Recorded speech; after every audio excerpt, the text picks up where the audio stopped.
हैरान तो आज आप सारे ज़रूर होंगे कि चाचा के हाथ में ना आज फ़ोन है, ना चाचा मोदी से बात कर रहा है और चाचा हिंदी में बात कर रहा है। तो दरअसल आज मैंने आप सब लोगों से बात करनी थी। ये झंडा यानी हमारा नेशनल फ्लैग, इस देश की एकता और गौरव का प्रतीक, इसको देखते ही हमारे मन में एक सम्मान की और एक गौरव की भावना जाग जाती है। एक आत्मसम्मान सा महसूस होता है, खास तौर से उन लोगों के दिल में जिन्होंने कभी भी किसी भी रूप में इस देश की कुछ भी सेवा करी हो। होता है कि नहीं होता ऐसा? लेकिन मैं आपसे आज एक सवाल पूछना चाहता हूं और मैं उम्मीद करता हूं कि उसका जवाब आप मुझे ईमानदारी से अपनी आत्मा से देंगे। इस 26 जनवरी को कितने लोगों का दिल आत्मसम्मान की बजाय आत्मग्लानि से भरा? इसका मुझे आपसे जवाब चाहिए।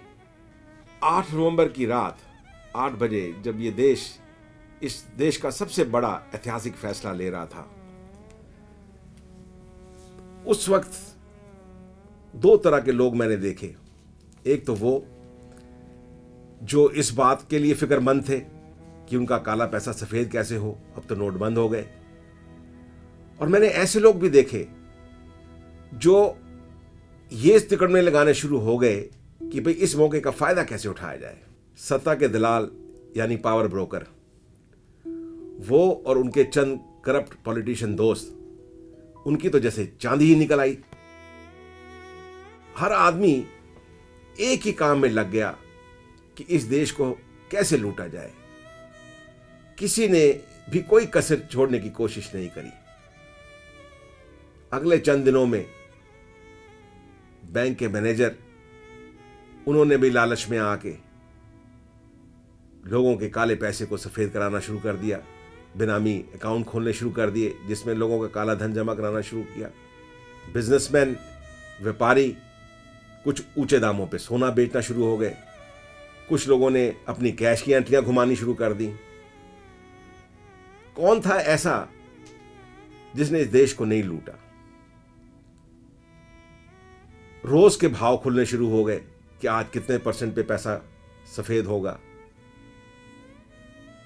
चार्टर्ड अकाउंटेंट, जिनको तो हम मानते हैं कि वो टैक्स प्लानिंग के लिए माहिर होते हैं, उन्होंने भी अपने और अपने क्लाइंट के फायदे के लिए उल्टी सीधी सलाहें देनी शुरू कर दी।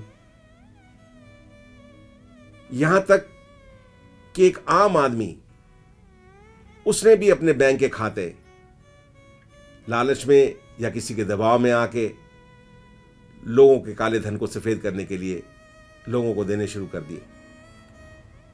कुछ लोग तो मैंने ऐसे भी देखे जिन्होंने कमीशन लेके लाइनों में खड़े होकर लोगों के पैसे जमा कराए।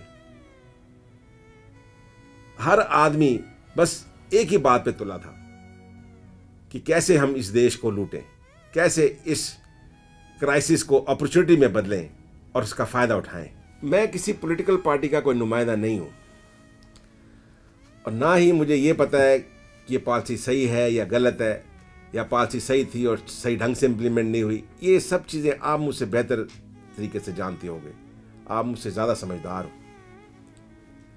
मुझे तो खाली एक ही बात पता है कि हम कहाँ सही हो सकते थे जहाँ पर हम गलत हो गए।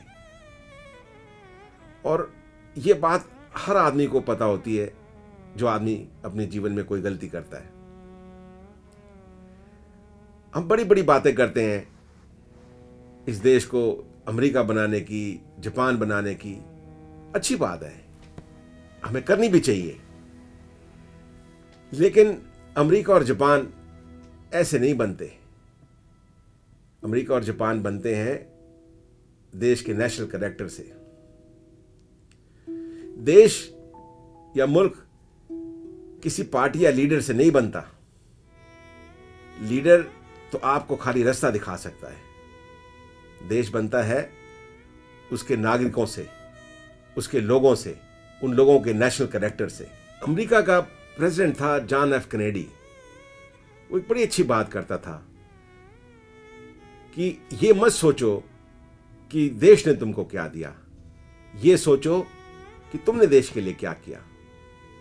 बड़ा आसान होता है किसी दूसरे पे उंगली उठाना, लेकिन हम जब किसी दूसरे पे उंगली उठाते हैं ना, तो 3 उंगलियां हमारी तरफ इशारा कर रही होती हैं। मैं नहीं कहता कि हमारे सारे देश के लोग सब बुरे हैं या सब करप्ट हैं या खराब हैं। जो खराब है भी, वो भी अच्छा बनना चाहते हैं और उनके लिए मौका भी है अच्छा बनने का। ये एक जंग है जो आपको अपने साथ लड़नी है। आप अपनी आत्मा को जगाओ, कहीं ऐसा ना हो कि आपकी आत्मा मर जाए। जंग जीतने के लिए जिंदा होना बड़ा जरूरी है। मुर्दा शरीरों से जंगें नहीं लड़ी जाती हैं। हो सकता है आपको मेरी बातें अच्छी ना लग रही हों। अब बूढ़ा हो गया हूं ना, उम्र भी हो गई, ओल्ड फैशन भी हूं, ओल्ड डेटेड भी हूं, पुराने ख्यालात भी हैं। उस तरह नहीं सोचता हूं ना जिस तरह आज आपकी जनरेशन सोचती है।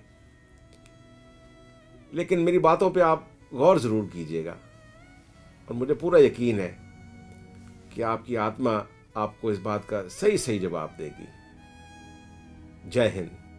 अगर हमारी फिल्म में आपको जरा सी भी सच्चाई नजर आए तो इसको शेयर जरूर करिएगा और अपने दोस्तों को भी बोलिएगा इसको ज्यादा से ज्यादा शेयर करें। और मुझे और भी ज्यादा खुशी होगी अगर आप हमारे चैनल को सब्सक्राइब करें, लाइक करें और अपने कमेंट्स वो बहुत जरूरी हैं, उनको जरूर डालिएगा। जय हिंद।